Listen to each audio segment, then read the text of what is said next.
మన దగ్గర petrol diesel ధరలు ఎందుకు పెంచారు? యుద్ధం కారణం. ఈ నెలకి 30,000 రూపాయలు చొప్పున ప్రభుత్వం ఆ చమురు కంపెనీ అనేది భారం పడుతుంది. ఎన్నికలను దృష్టిలో పెట్టుకుని అది ఎతికలా అనెతికలా మాట్లాడుకోవచ్చు, నో డౌట్. ఎన్నికలు దృష్టిలో పెట్టుకునే 2 నెలల్లో ఆపారు ధరలు పెరగకుండా. నేను ఇంతకుముందు కూడా ప్రస్తావించాను, అయ్యాక పెంచుతారని కూడా.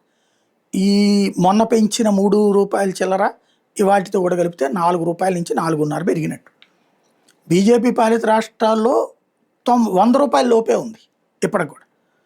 బీజేపీ ఏతర పాలిత రాష్ట్రాల్లో 100 నుంచి 110, 112, 115 దాకా వెళ్ళింది. ఇది ఒక ఆస్పెక్ట్.